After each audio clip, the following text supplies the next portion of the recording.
All right. Okay, welcome back to our English study session or study lecture. Today we're going to talk about order of adjectives.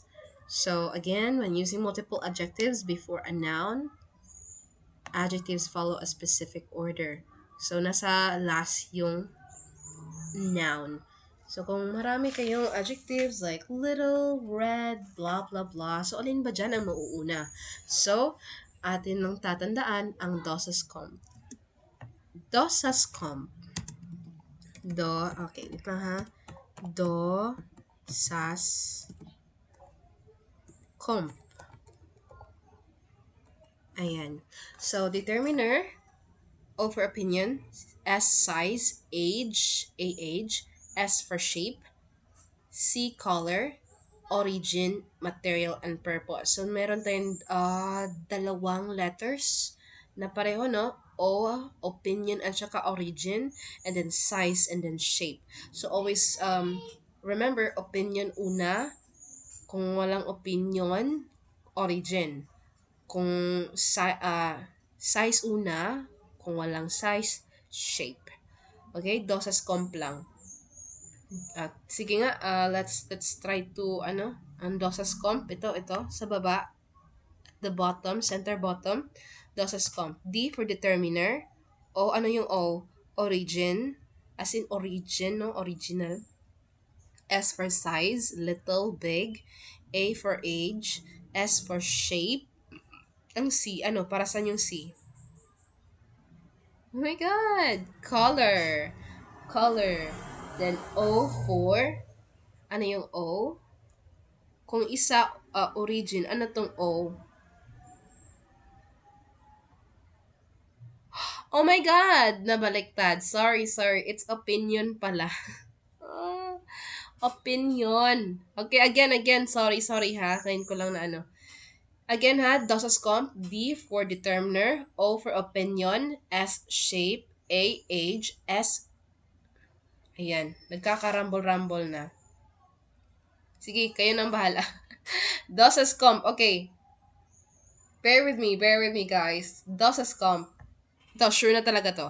Determiner, O opinion, S size, A age, S shape, C color, O for origin, M for what?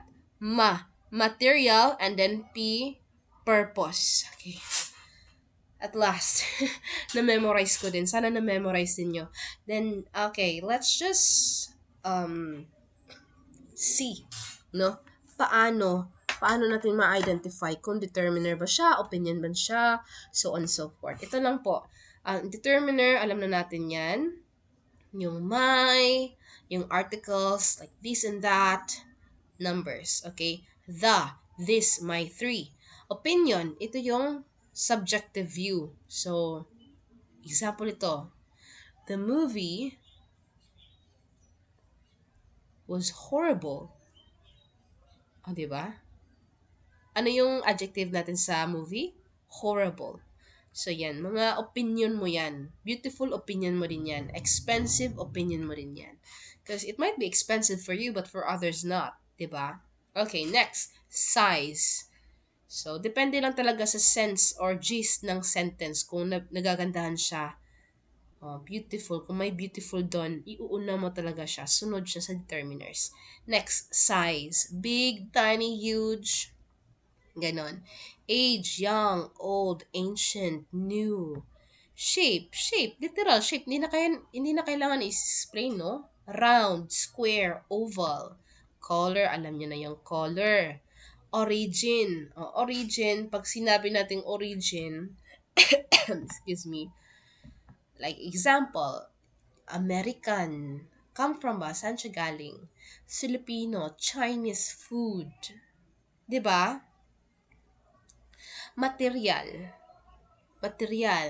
Italian, Chinese ceramic bowl. O, diba? Next, purpose. Para saan? Running. Shoes. Shoes is the noun here. Sleeping, Bag o yung ginagamit kapag natutulog. Cooking pan. So, pinakalasa talaga yan. Para saan? For cooking, for running, for sleeping, for cleaning, so on and so forth. Again ha, dosas comp. Una yung opinion, size, age, shape, color, origin. Deop, si a, shiku, orma, pur. Oh, ganun lang. Kasi minsan na-interchange natin yung opinion size at saka yung shape color. Pero ganito na lang. Ito, alam niyo naman yung C, no? Wala namang iba magsastand yan. That is for color.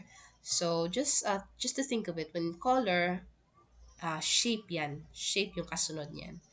Okay, let's proceed to common mistakes and fixes. So, for example, mali na mali to.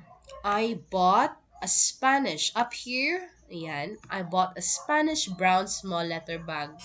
Spanish, di ba? Ano yan? Origin. So, dapat nasa last yan.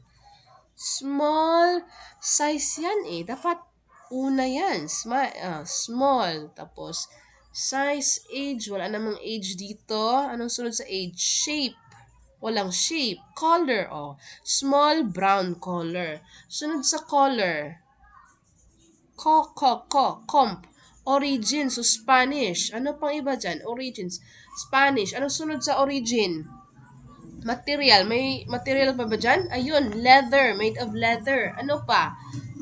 Kasunod sa material. Anong sunod? Purpose. May purpose pa ba dyan?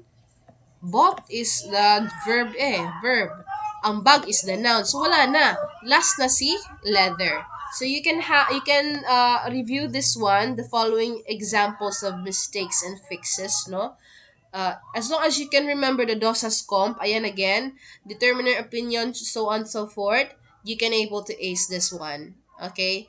We are going to have a 30 items quiz for this. So you should never mix up the order or else it will sound unnatural or incorrect, no?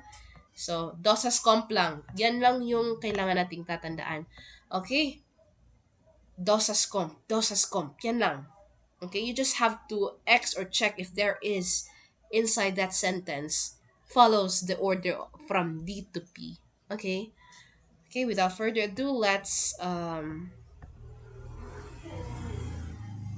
oh, wait a minute. Hindi ko pala na-prepare dito.